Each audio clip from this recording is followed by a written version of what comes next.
हाँ, तो बच्चों क्लास 4 हिंदी, सबसे पहले आपको जो पहला चैप्टर है, पहला पोएम है आपका ना, मेरा नया बचपन, है ना ये कविता। तो इसको आपको क्या करना है, किताब से पूरा याद कर लेना है, ठीक है। एवं उसके बाद क्या करना है, 2 बार लिखें, ठीक है। तो इस कविता को आपको याद कर लेना है, या तो आप पहले से भी किए होंगे, कि दिया गया था होमवर्क में, और इसको 2 बार आपको लिख लेना है। इसके बाद आपको क्या करना है, आज के डेट में यानी डेट वाइज जो है 1 पेज राइटिंग आपको लिख लेना है, ठीक है। 1 पेज राइटिंग लिख लेना, ओके। इतना काम आपको कर लेना है। अब हम आगे देखते हैं। तो पहला कविता क्या है, मेरा नया बचपन, मेरा नया बचपन, ठीक है। ये बहुत ही अच्छी कविता है और सुभद्रा कुमारी चौहान के द्वारा लिखा गया कविता है। तो इसको हम बार बार पढ़ते हैं, पढ़ना सीखते हैं। कविता है तो कविता को तो मतलब रिदम की तरह होना चाहिए ना, गाने की तरह इसको गाया जाता है ना। बार बार आती है मुझको मधुर याद बचपन तेरी, बार बार आती है मुझको मधुर याद बचपन तेरी, गया ले गया तू जीवन की सबसे मस्त खुशी में, गया ले गया तू जीवन की सबसे मस्त खुशी में। ये जो पंक्ति है ये क्या कह रहा है, तो हम आप सभी ने अपना बचपन जिया है और बचपन की बहुत सारी बातें होंगी जो कि अभी भी आपको याद होंगे। बहुत सारी ऐसी यादें हो जाती हैं जो हमें बहुत समय तक याद रहता है ना। तो कवि जो है सुभद्रा कुमारी चौहान अपने बचपन को याद कर रही है, कहती हैं बार बार आती है मुझको मधुर याद बचपन तेरी, यानी बचपन की जो मधुर यादें हैं बार बार उनको याद आ रही। गया ले गया तू जीवन की सबसे मस्त खुशी मेरी, चिंता रहित खेलना खाना। बचपन में क्या होता है, खाने पीने की कोई चिंता ही नहीं रहती। मम्मी कहती रहती है बाबूड़ी खा ले, नहीं भूख नहीं है, ये नहीं है, वो नहीं। तो चिंता रहित खेलना खाना, वह फिरना निर्भय स्वच्छंद। बच्चे को देखते हैं डर उड़ भी नहीं लगता है, जंगल झाड़ी में भी घुस जाते हैं, सांप कीड़े का भी डर नहीं होता है। तो निर्भय यानी उनको कोई डर ही नहीं होता है, स्वच्छंद रूप से विचरण करते रहते हैं जहां मन होता है वह। तो उसी को कहते हैं चिंता रहित खेलना खाना, वह फिरना निर्भय स्वच्छंद, कैसे भूला जा सकता है बचपन का अतुलित आनंद। यानी बचपन में जो हासिल हुआ था खेलने खाने कूदने का अनुभव, ये अतुलित आनंद, उसको कैसे भूला जा सकता है। रोना और मचल जाना भी ना, तुरंत रोएगा, तुरंत किसी सामान को पाने के लिए मचलेगा, नहीं मुझे चॉकलेट चाहिए, नहीं मुझे खिलौने चाहिए ना। क्या आनंद दिखाते थे, इसमें क्या आनंद थे, देखते थे बच्चे को बड़े भी खिलौना छीन के चिढ़ाते रहते थे ना। बड़े बड़े मोती से आंसू जयमाला पहनाते थे। बच्चे रोते हैं तो मोटे मोटे आंसू तुरंत आंखों से गिरने लग जाते हैं ना। तो इससे क्या होता है, उसको कभी याद कर रहे हैं। रोना और मचल जाना भी क्या आनंद दिखाते थे, बड़े बड़े मोती से आंसू जयमाला पहनाते थे, ठीक है। तो कभी अपने बचपन को याद कर रहे हैं। फिर देखिए कह रही है, मैं बचपन को भुला रही थी, बोल उठी बिटिया मेरी। अब कवि जो है वो काफी बड़ी हो गई है, उनकी शादी हो गई, उनकी लड़की है एक ना। तो वही कह रही थी कि अब काफी बड़ी हो गई, मैं अपने बचपन को भुला रही थी, भूलते जा रही थी, लेकिन बोल उठी बिटिया मेरी, नंदन वंशी फूल उठी वह छोटी सी कुटिया मेरी। यानी अब जो कवि हैं सुभद्रा कुमारी चौहान, जब उनकी बिटिया बोली, छोटी सी बच्ची जब बोली, तो फिर उनको अपने बचपन की याद आ गई ना। वो बचपन को भूल रही थी, लेकिन बेटी का बोलना सुनकर उनको अपने बचपन की याद आ गई। और फिर जो उनका घर था वो नंदन वंशी फूल उठी वह छोटी सी कुटिया मेरी। जब छोटे बच्चे बोलते हैं तो घर में जितने भी होते हैं सबको बहुत अच्छा लगता है ना।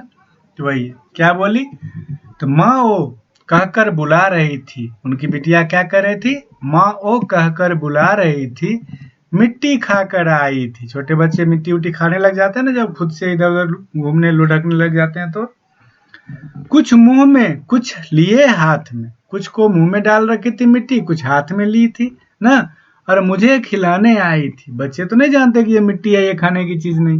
वो तो खुद खाई और माँ से ज्यादा प्यार करती थी तो माँ के लिए भी हाथ में लेके आई ना। मैंने पूछा यह क्या लाई, बोल उठी वह माँ काओ। बच्चे तुतला के बोलते हैं ना, तो खाओ को काओ बोल रहे हैं, देख रहे हो ना। मैंने पूछा क्या यह क्या लाई, बोल उठी वह माँ काओ। हुआ प्रफुल्लित हृदय खुशी से, मैंने कहा तुम ही खाओ। यानी बच्चे को तुतला के बोली तो उसको जवाब भी तुतला के दिए ना। तो अब कह रही है, पाया बचपन मैंने फिर से, बचपन बेटी बन आया। यानी ये लेखिका जो है अपने बेटी के रूप में ना फिर से नए बचपन को प्राप्त कर लिया, यानी उनको अपने बचपन की याद आ गई। कह रही है, पाया बचपन मैंने फिर से, बचपन बेटी बन आया। उसकी अंजुल मूर्ति देखकर मुझ में नवजीवन आया। यानी वो छोटी सी लड़की का शक्ल देखकर उनको अपने बचपन की याद आती है ना। कहती है, मैं भी उसके साथ खेलती खाती हूँ तुतलाती हूँ। बच्चों के साथ इसी तरह खेला जाता है ना, उसके साथ खेलना खाना ना। जिस तरह से वो बोलती हैं उसी तरह तुतला के बोलना, तो बच्चे को भी अच्छा लगता है, बड़ों को भी अच्छा लगता है। मिलकर उसके साथ स्वयं मैं भी बच्ची बन जाती हूँ। बच्चे के साथ खेलते खेलते ना बड़े भी बच्चे बन जाते हैं। देख रहे हो, सुभद्रा कुमारी चौहान इसकी लेखिका है ना। तो वो अपनी बेटी के बचपन से अपने बचपन को याद कर रही हैं। अब इस चैप्टर से जुड़ी हुई कुछ शब्दार्थ हैं जो कि नीचे दिए गए हैं, देख रहे हो। मधुर मिस मीठी, मधुर मिस मीठी।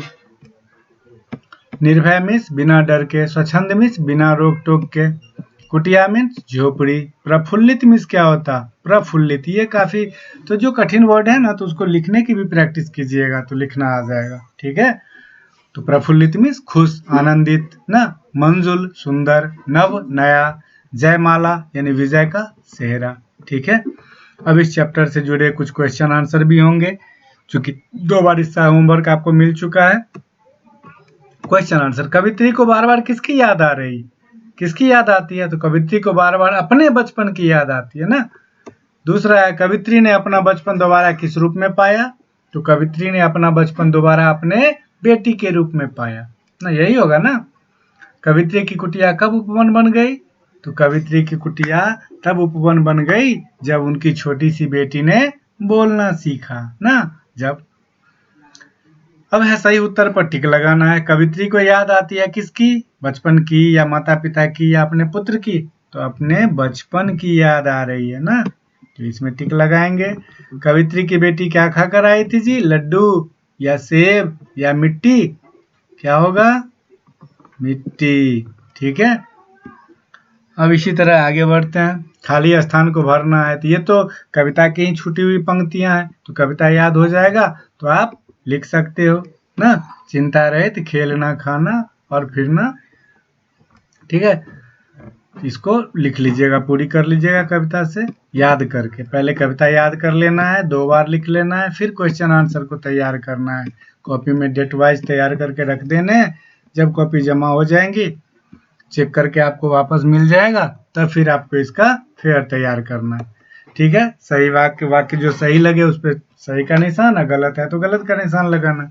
बचपन का अतुलित आनंद भूला नहीं जा सकता, सही बात है ना। इसको क्या करोगे आप, टिक कर दोगे, ठीक है, टिक कर दोगे। कवित्री की कुटिया फूलों से महक उठी थी ना, नंदन बंसी खिल उठी वह छोटी सी कुटिया मेरी ना। फूलों से महक उठी थी, ये तो नहीं है ना जी, खुशियों से महक उठी थी ना। कवित्री की बेटी मिट्टी खाकर आई थी, बात तो सही है। अपनी बेटी के साथ कवित्री कभी नहीं खेलती थी, ये बात गलत है ना जी, हमेशा खेलती थी ना। कहता है कि कविता की किन पंक्तियों में निम्नलिखित भाव प्रकट हो रहे हैं, यानी हिंदी में भाव दिया है, आपको पंक्ति चुन के लाना है। रे बचपन तू मेरी खुशियां ले गए, रे बचपन तुम मेरी खुशियां ले गए, किस पंक्ति में, तो दूसरा है, उस समय चिंता नहीं थी, बिना डर बिना रोक टोक खेलने का आनंद था।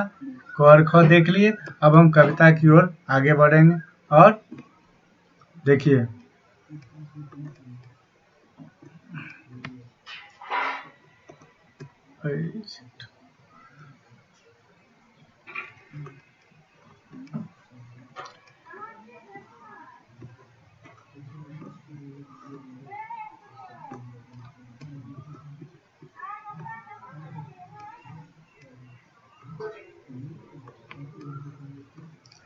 मैंने पाया बचपन फिर से,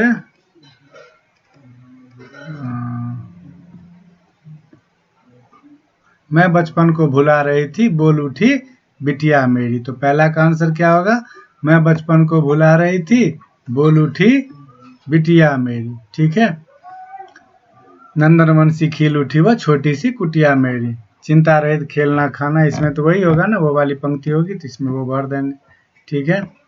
इसके बाद कह रहा है गौ, अपनी बेटी को देखकर मुझे अपना बचपन याद आ गया। कहाँ से होगा?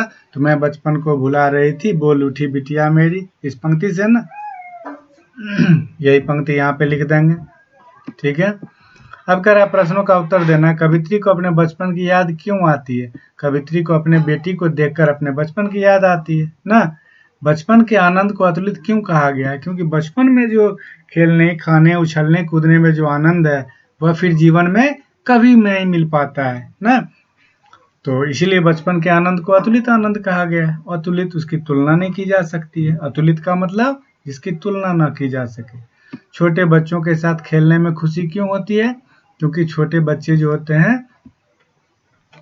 उनके साथ खेलने में खुशी क्यों होती है? क्योंकि वो तुतला के बोलते हैं ना, और निर्भय स्वच्छंद, मतलब जो उनको मन करता है वैसा ही करते हैं, तो इसीलिए उनके साथ खेलने में ज़्यादा मज़ा आता है।